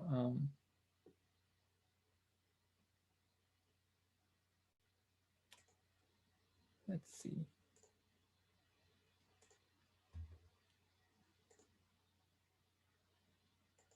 The time is off. Oh, okay, it removed the table because we said replace. Um, okay, did it? Okay, yeah. So what it did is it preloaded the model. It turns out I was just asking for the predictions for a small set of users, in this case, user ID. So the data frame, by the way, the one that I wanted to dump to BigQuery was very simple. Okay, it's just, um, hey, here's the user, what's the recommendation, and when did I make the prediction? So actually, as you can see, there's no, there is, I hope there is an order here, but basically index seems to be the order here. But these are the predictions for this user, and these are the predictions for this other user. This, by the way, you don't have to have a format like this. It just was an illustrative example to show that, hey, for users, I can dump the predictions. Okay, and this is the table, and you can see the table here. So you can see it got updated. Okay, it's not the right time. Let's see, look at details. It got updated sometime, okay, which is, it says 27th, 1:40 in the morning. And that's because this time is UTC, which is 6 hours ahead. So it's actually 7 right now, or 5 hours ahead.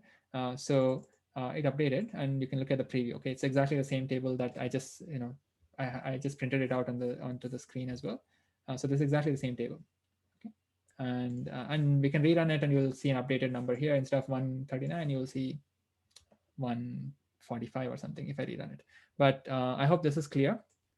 Um, are there any questions at this point?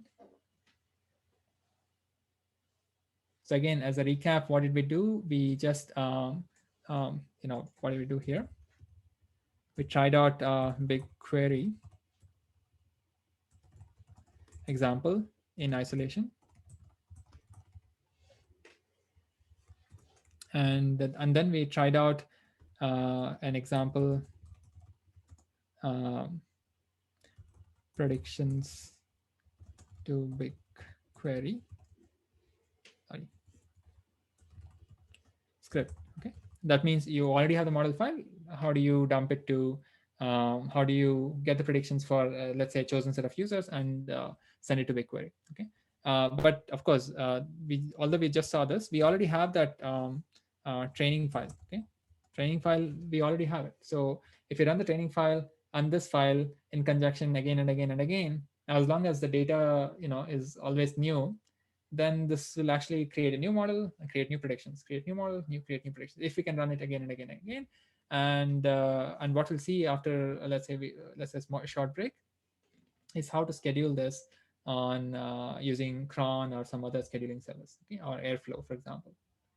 So that's the recap. So where are we going next is basically to schedule things on cron/Airflow, whichever we can do.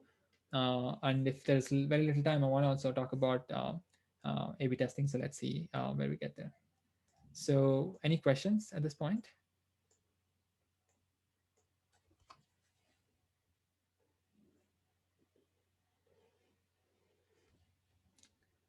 And BigQuery was just an example of an external service. You could always have, you can alternate, you could have a Postgres or a MySQL server where you can dump your predictions in an appropriate database there. So there is a lot of details on managing a database explicitly. So we're not going to get into that detail here. But folks who have done advanced databases course can think about how to do that here.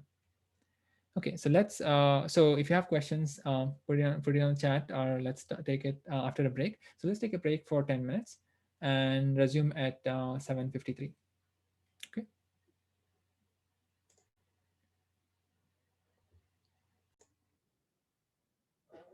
Okay, welcome back. So what we'll do is, as I said earlier, we'll look at cron, and given only half an hour, I want to really do touch on A/B testing. So what I'll do is um, maybe skip cron and just finish up the ECS deployment that we were talking about earlier, which I said I'll finish it up in the break, and then let's switch over to A/B testing. Cron, I'll try to cover maybe in the second half of next session when I'll have some time. Okay, cron and in general scheduling. There'll be two parts: cron and airflow. We can look at both of them early part of next week. Sorry, in the second half of next session. So let me come back here, and yeah. So I was just so I had just read the same thing, and as you know, it's just a 3-page thing where eventually we did see this. It's just that the tick marks were not finishing up, and then I just refreshed it, and somehow I lost everything. So uh, and so now what's happened is, if you click on cluster, actually maybe I was seeing this, I probably missed it, but the name that we gave as just default name. So you can see that there is one Fargate service running, one pending service actually. So actually let's refresh this. Interesting. So yeah, okay, let's click. Oh, no, not that one. Yeah. So actually,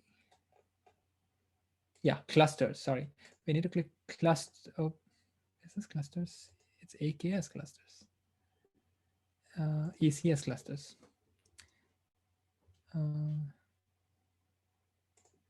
Let's look at list, and yeah, sorry, I think it was the card view which was confusing me. So okay, anyway, this is the page. I mean, the page, you can just get it by just clicking on clusters or on ECS um, homepage. You can just on the right side there is EKS cluster. Let's not click on that, but ECS cluster, it was just in the card view, which I kind of did not notice earlier. But if you click on the list, you can see that there is a cluster. Okay, that's the default cluster, and we did not change the name.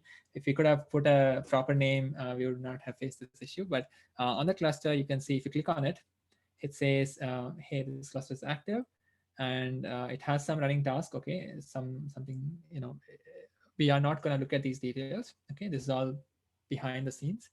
um, and there are some tabs that are worth looking at. As I said, there's 3 things: cluster, service, and a tab. Sorry, cluster, service, and a task. So the service is listed here. Okay, we don't have to know the meanings of many of these tabs here, but if you click on task, okay, that's where I'm just trying to link it back to the image or container, right? If you click on task here, you can see there's one task and one task definition. It's called here, if I just hover on it, it says the task definition is first run task definition :7. So let me click on it. Okay. Here you can see some details of which container it is. So you can see what's the container definition. Container name is called container. Actually, let me open it. And oh wow, host port and container port is 5,000. Okay, so and containers location is actually in here.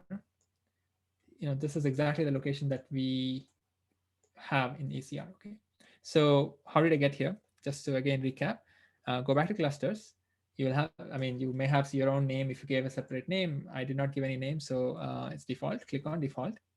and you can see many things, services and tasks associated. You can also directly go to task definitions, and you'll see there's one task definition.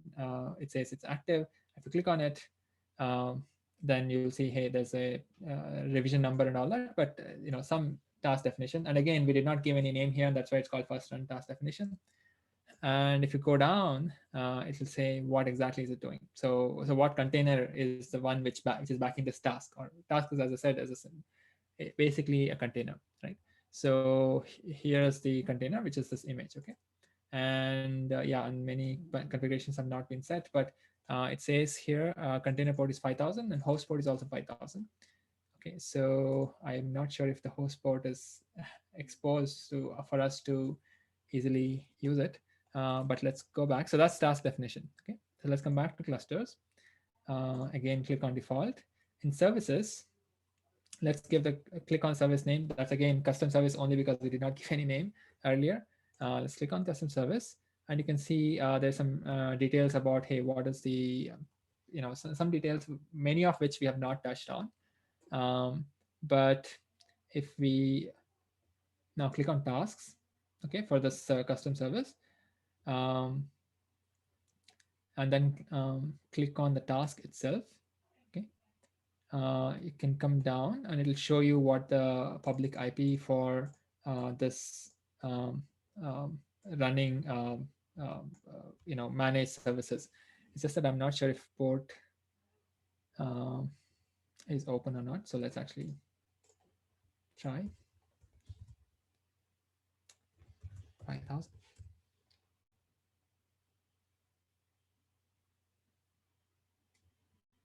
Think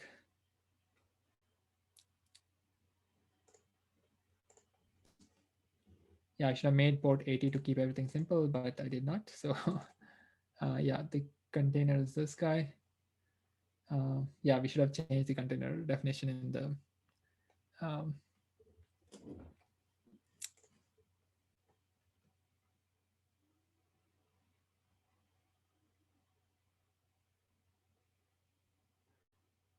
yeah, I think the port has not been configured, so it'll not work here. But except if I had chosen port 80, then everything would have default, and you would just see the same thing. The recommendation model just deployed via the container inside a managed service called ECS. Okay, so let me not waste time there. Any questions of where we are and where we're heading to? I want to switch topic to online experimentation because that's an interesting topic in itself and maybe useful for many tech companies. And so I want to switch over to that topic. So I want to see if there are any residual questions about what we have seen so far today.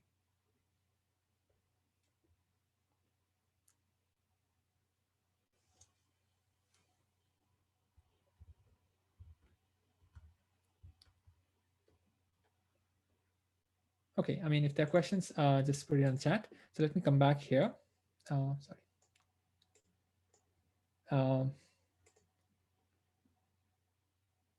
Yeah, by the way, that previous the machine that I have is still stuck at the Docker run. And that's, I saw that the resource usage is 100% for that CPU. So I should have chosen a better CPU and it would have worked over there. So yeah, just as a caution for folks who are trying to do it on a T1 micro machine, it doesn't have enough power for the PyTorch model that we're trying to use. Okay, let me come back here. Go back to notebooks. So this is actually chapter 8. So let's get started with that. Okay. So what are we trying to do here? We are trying to, let's say we've deployed a model, right? So far you guys have seen several ways of deploying models. Serverless or directly using a web server or via using Docker and Docker also on a web server or Docker on a managed service like ECS and all that, right? There are many, many ways to do that. But once you deploy a model, it's not like you're gonna start a machine learning project from scratch and deploy a new model and set up a new machine learning lifecycle, right? So it could be that you enter the team and they already have an existing model, okay? And you've been tasked with improving that model. And just let's say you go back and create a new model and you think that it's better. there's already an existing model that it's interfaced with the clients. Let's say, for example, think of the go back to the recommendation system example, right? Netflix already has an existing recommendation model. You come up with a new model, or your team, you want to say, hey, how do you quantify that your model is better than the existing model? You can always use offline metrics. For example, in recommendation systems, there's this notion of precision and recall. It's just there's just sensitivity and specificity of functions of sensitivity and specificity that you can use. Or if it's just a classification model, you can certainly use the test data to say, hey, here's the test accuracy, or here's AUC value, or whatever. You can report many different things offline to say that, hey, the new model that we developed is better than the existing model that we have deployed in production, right? But there's another way to also show that, hey, the new thing is actually better than the existing thing, and that's through A/B testing. Okay, so A/B testing is nothing but randomized controlled trial. It's just another name for it. Okay, and that's what we're going to talk about for the next 25 minutes or so. Okay, um, so let's get started on that. Yeah. So A/B testing, or split test, or randomized control trial, is basically something that a lot of researchers do, and the motivation is that they are the best way. If you could do it, they are the best data-driven ways to prove that option A is better than option B. In our case, it's going to be model A versus model B, like an existing model versus a new model, right?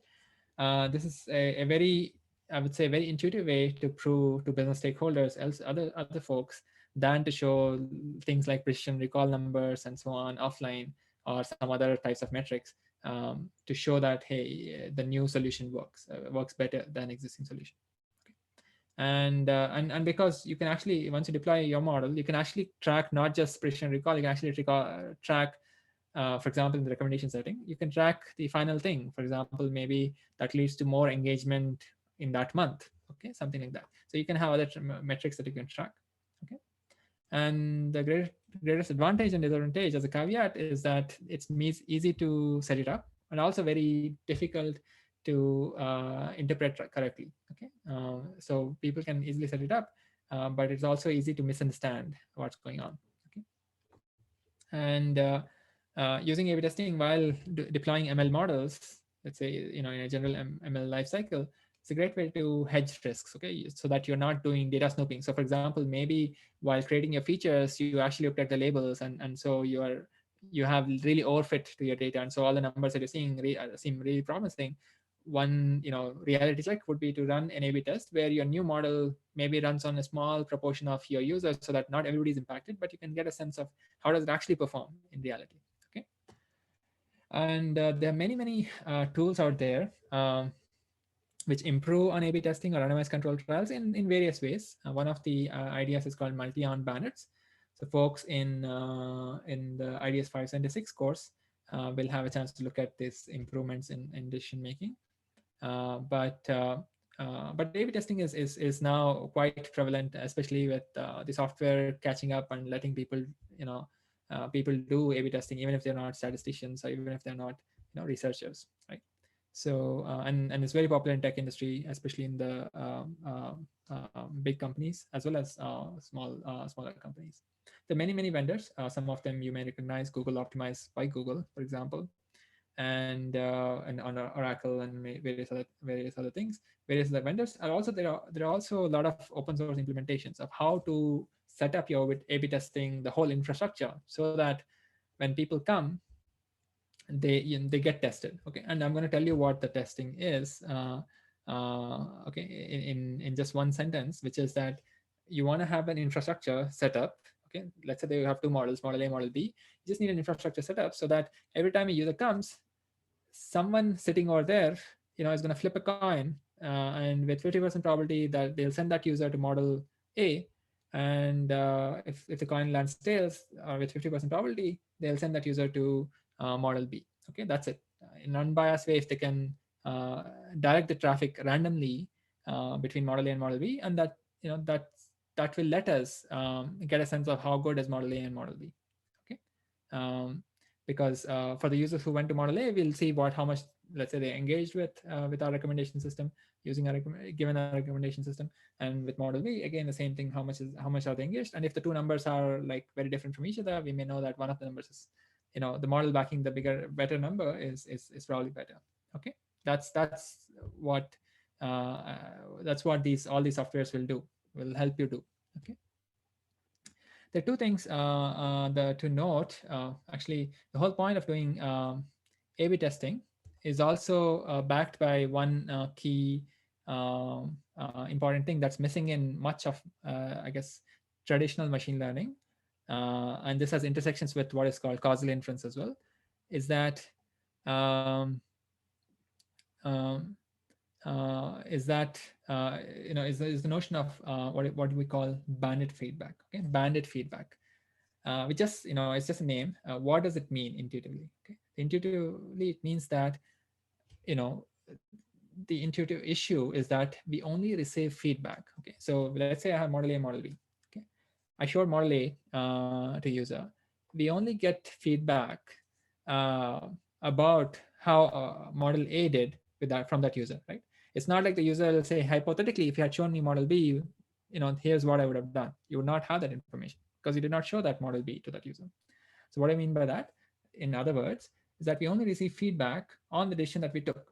Okay, maybe we want to show model A, or maybe we want to show movie 1, 2, and 3. Okay, that's the decision that we took, movie 1, 2, and 3. Okay, and we know because we showed movie 1, 2, and 3, the user responded by turning off the TV, okay, or the app. But we don't know what would have happened if I had shown movie 3, 4, and 5, right? Because we did not show it.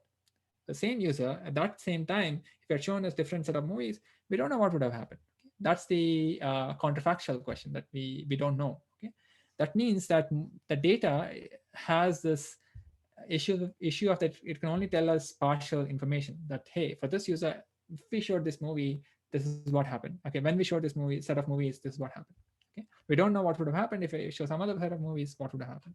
And this is exactly the issue that A/B testing resolves. Okay, it lets you answer counterfactual questions because users come one at a time. Let's say we are arbitrarily splitting them between, let's say, the two decisions that we want to make. Show them model, make them experience model B's recommendation system, or make them experience model A's recommendation system.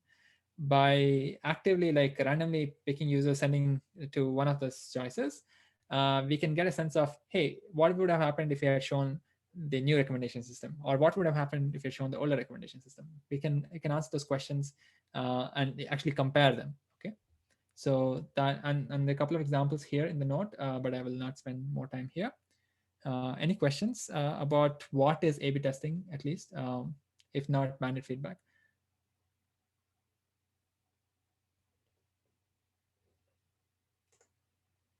Uh, Professor, Yeah, this is Chaitanya. I have a quick question. yeah, So you mentioned that we would address that bandit feedback with A/B testing yeah, hypothetically, but still, like when we do that probability 50% and 50%, one user is going to experience only one model, yes. right? Yes, exactly. That's true. Yeah, we are not getting around that fundamental issue that one user can only see one thing, one decision, or one model, Okay. right? But because of this randomized splitting, Hmm. on average, we can get a sense of, we can actually compare averages. Okay. Okay, so that's what we are doing here. Yeah, yeah, great question. Okay. Um, okay, so let's actually move forward. Okay, I'll try not to spend too much time on statistical tests because that's also something which is not critical to MLOps itself. What the core takeaway from this session or this just chapter is, how do I set up a simple A/B testing mechanism, right? A simple A/B testing infrastructure, and that's where I want to get to. So I'll not spend too much time on statistical tests, but where do statistical tests fit in, right? So statistical tests are just hypothesis tests. Where do they come in? Okay, they come in after you've done the experiment. Okay, after you've done A/B testing, in the sense that, hey, I had this new model and I have this existing models from, let's say, previous team members, and we have these two models. We'll randomly expose these two options or these two models to users, right, as they're coming in, as the split testing that we'll do, and we'll collect data. Okay, we'll collect data. Hey, for user one went to model A, user 2 went to, let's say, model B, user 3 went to model A again, or things like that. Once they go there, they'll do something, right? They'll, let's say, engage with the recommendation system for some time. Maybe I'm measuring time. Okay, how long did they engage with my app, or with the recommendation system? So I'll make some measurements. Okay, also I'll get a bunch of measurements. Maybe out of 100 users, maybe I sent 50 users to model A, maybe 50 users to model B, which means that I have 50 measurements of something, like how long did they stay on the app, or did they, out of the 50 times that users saw something, did they click on any of the recommended items? Okay, there are many different things that you can measure. Once you measure that, once you get these raw data, then you can actually just do any sort of two sample test that you would do. Okay, a two sample test just means typically involves reasoning about the null hypothesis. Generally says, hey, these two samples of, let's say, model A and model B, the mean values are all the mean values of whatever performance, let's say, how long people engage, are the same. It could be the null hypothesis. And an alternative could be, hey, model B is actually better than model A. Okay, so you can have, and you want to say reject the null in favor of the alternative. You can do that using any of the hypothesis testing frameworks that you've seen in IDS 570, or any of the other courses that you might have seen hypothesis testing in. Okay, including, for example, you were doing hypothesis testing even for linear regression, right? You were saying, hey, if the coefficient of a linear model is at 0 or not. Okay, so many of the similar tests, only difference is going to be there's going to be two samples. Okay, and if you have two samples, you can have very similar idea. So for example, a t-test or something like that you would have done for, let's say, in the linear regression coefficient testing, same idea, but with two samples. So there are many tests like that. I will not spend too much time on testing at this point, but I do want to say one more thing before I jump on to the infrastructure example, which is the following. Okay, so anytime you test, okay, so as I said, first you need to collect data, and then you, given the data between the two options, let's say A and B. Oh, by the way, there can be more options, A, B, and C, and you can have multiple, multiple, I guess, ABC testing or ABN testing, people call it. But let's focus on AB testing.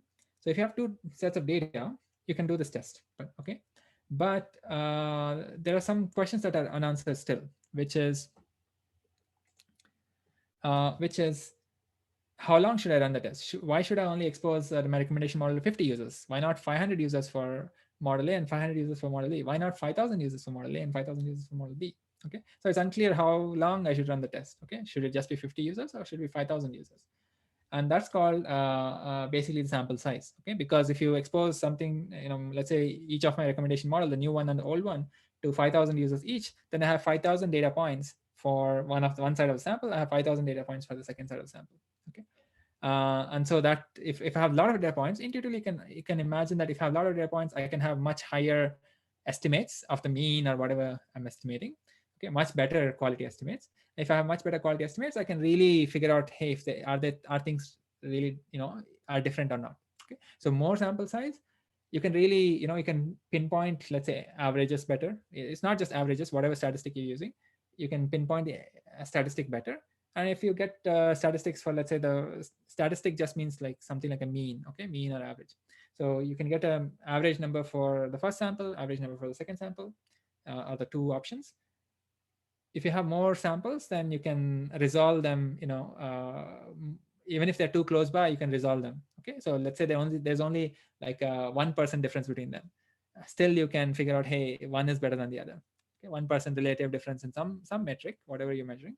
If even if that's too small, as long as sample size is large, you can still resolve them. Okay, and sample size also has this effect of, hey, what's the probability with which you are, whatever you're saying, the hypothesis test outcome, it could be incorrect. Okay, that's called the power of the test. Okay, that's written here. We'll not get into the detail of power of the test here. It's just a probability with which the test will be able to detect, uh, something if it exists. Okay, so the test needs to detect. So we are running a test, and our initial thing, as the whole point of doing this A/B testing is, hey, we have this new model. We don't know whether it's better than the existing model or not. Okay, and power of the test is just saying, is a function of, for example, if you choose a large sample size, the power of test is going to be generally high. And what it is that, hey, if there is really a difference, if this new model is actually better than the existing one, will the test statistic and will be able to detect and say, hey, it is true. Hey, the mean estimate, the metric for the new model, let's say engagement metric, is better than the old model. Okay, so we'll be able to detect that. So there's actually, I want to quickly show an example if it's possible. Yeah. So this is just a link from this tab, and there are actually many other links in this section. You can look at them. They're mostly about this issue of, hey, I mean, I know how to do A/B testing, like randomly pick users to A or B, and we'll talk about an example in a second, a Python-based example in a second. And I also know how to do a test if you give me data. But what's missing is how much samples should I collect, right? And that's and the few links in this page in this section are showing how much sample should you collect. Okay, so for example, and to do that, you need to have a sense of how big do you think my new model is going to improve upon my old model. Okay, so for example, let's say both models are trying to make people watch the movies. So let's say I recommended 5 things, and I do want one of the users to see one of those, some of those 5 things. Okay, some of the movies of those, some of the movies that I recommended. Okay, so let's say there is some baseline conversion. So the existing model, says, hey, if I show 10 movies on average, let's say 10% of the time they click on one of the movies that I showed and watch it. Okay, so it's good, some conversion rate, right? The whole point of you trying to show recommendations is that there is some good conversion of, like, hey, they do like the recommendations and they'll follow through. Okay, maybe it's 10%. Now to determine how many samples you need, here this web page is saying, maybe this, your existing previous model is doing 10% conversion of people starting a movie if you show them the, let's say, 5 6 movies or 10 movies on your page. Now maybe you know your new model improves on this baseline rate by 2%. Okay, so 10%, and then absolute improvement 2%. Okay, so relative improvement, that's 20%. Okay, so 2 out of 10 is 20%, right? So it's like a multiplier. So I have a base rate, and how much x more would my new option that I want to check, what is the effect that I want to check? Okay, minimum detectable effect. I think the model 2 is better, but how much better? Okay, I think it's really better. So let me I say, hey, it's 20% improvement, relative improvement over original rate for this. And I also want to be confident, right? I want to be 95% confident of basically it's a statistical significance. Okay, so it's some sort of a confidence threshold. um, so I want to be this confident, and this is actually related to the power of the test, and also these errors that you can incur, type 1 and type 2. So given these 3 numbers, it says, hey, you only need to show your model B to 3,000 people, and you only need to show model A to 3,000 people. Okay. But if I'm not confident, okay, let's say, hey, I don't know this new model, you already have over optimized your model. I don't know how much the new model is going to improve, but I think it's only 2%. Okay?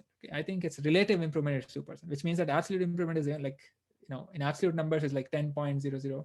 Okay. Uh, I think 10.2%, whatever. So if it is the case, you can see per variation, you need to have a lot of samples to detect this small improvement. Okay. So just to give a sense of like the sample size calculations that you need to do as the missing piece. Okay. Once you do this, then you just run your A/B testing, get the data, and then do the test. Okay. But yeah, of course, you need to guess what is the effect that I think would be there to get a sense of sample size. So there's some guessing involved here to run the experiment. Okay.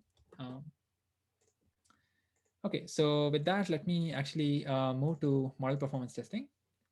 And what we're gonna do is, what I'm gonna do is, instead of going through, actually there's a short um, section, we're going to use a package called planout. Okay, so it's a open source package. It's a very simple package, and that's what we're going to use. And the objective of this section is to set up our Flask app. Remember, we've been trying out Flask app throughout the previous sessions. So we'll just add an extra couple of functions in the Flask app and load our both, let's say load 2 models instead of 1 model. Remember, we were always loading 1 model and making predictions at test time. So that we'll load 2 models. Okay, and we'll also load an extra function such that every time the Flask app is queried, so if you go to the browser and say, hey, give me a recommendation, that extra function will say, hey, this person should be shown model 1 or model 2, and it'll log it. Okay, so that when I go to the website and say give me a recommendation, it'll log me as, hey, this person, let's show this person model A. And maybe if you log in, if you go to the same Flask app, same URL, you may be bucketed to the other model, okay, model B. Okay, so that extra function is carried out by this package plan out. So what I want to do is actually just quickly show the um, code for that. That's there in A/B testing example. Again, a bunch of files there. All of them are basically similar to what we've seen, PyTorch, things. So let's directly look at Flask model testing. Okay. Sorry, actually some files are not necessary here, but I might have mistakenly added them.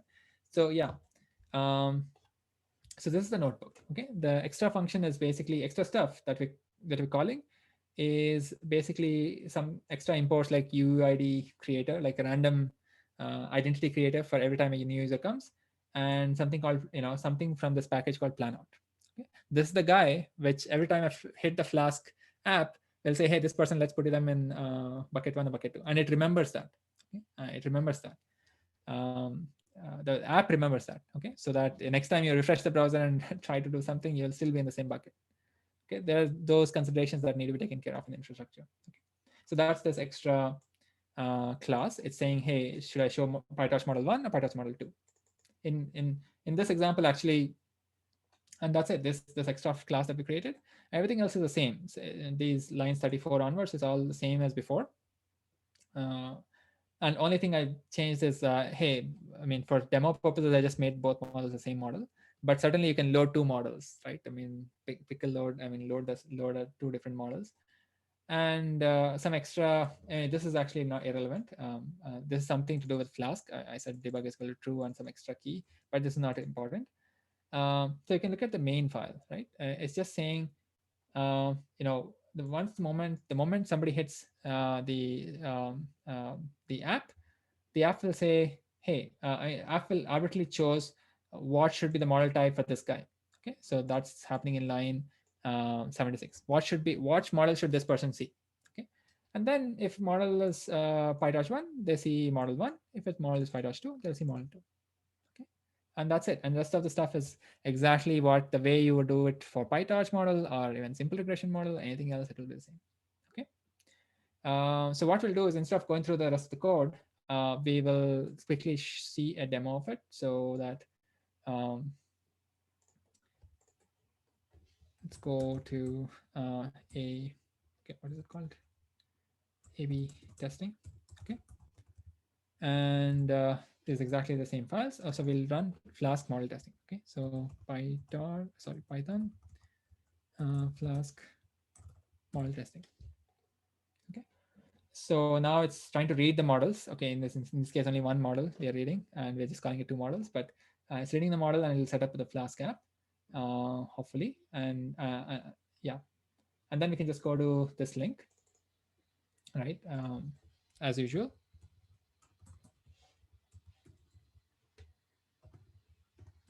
Okay, so we're trying to get this link, and it's still doing something. It says it actually gave recommendation without me even doing anything, uh, which is, I guess it's a minimum working example, so it's just showing recommendation without me doing anything. But you can see, hey, I just was arbitrarily assigned a user ID 2404, and I'm saying I'm only gonna, this person, in this case me, I should be shown model recommendations from model 1, which happens to be this. Okay, and then I also get to this Planout app also lets you collect feedback. This is the engagement data, right? So for example, if I click on this, that can be logged, or I can give an explicit feedback. Hey, this is a great recommendation list. Let me put 10 here. Okay, so your rating is 10, and you can go back to get recommendations. So if I go back, you'll see that this extra Planout app, Planout package that we have still remembers the same user ID. Okay, and I have two extra links at the bottom. It says, hey, reload without resetting the user ID. So I can if I refresh Like if you click on this, you can see it's just localhost 5000. Click on this, it's basically refresh, but on the server side, it'll remember that it is me. Okay, so it'll still be 2404. But if I click on a different user ID, I'll get a new recommendation. Maybe it's going to be PyTorch 2, maybe it's going to be PyTorch 1. Okay. Um, yeah, it's a different user ID, and this user was shown a different model. Okay, so this is just a very basic interface to show, hey, here are your recommendations, but your recommendations are generated from one of the two models. Okay, and you can also provide feedback, and that feedback is what we can collect and get those two samples, two bunch of numbers, let's say 50 numbers on one side, 50 numbers on the other side, and get the mean values and see which number is better. Okay, that's what roughly a testing, hypothesis test does, right? So that's why this code enables. Okay, that's what this code enables. So in fact, the logged stuff is here. That the person responded with something like a response is written here, and there's also an extra script which says how to do two sample testing. Okay, which is it reads the data frame and says, hey, user one provided some rating, user two provided some rating, and then you can just call stat, scipy.stats, which is another package, scipy, and you can just ask for a statistical test, and you can get a test result. So that's about testing. I think I was super fast there, but maybe I can talk about it more even in the next class. Okay. We are pretty much running out of time. So are there any questions at this point? Let's not worry about the test itself. As I said, testing is the second part, but the app itself is this file, the testing Flask thing that we saw. Okay, it just there's an extra function which lets you pick, hey, this person should be exposed to more, option A or option B, and it also lets you log it. Okay, log it as in like dump it to disk, and in our case we're just logging it into a file called model ab test.log. Okay. Can I share the Excel link? Okay, so since we have a finished time, I will stop recording, and yeah, I will share the Excel link for the project uh, part right now. Let me find the link.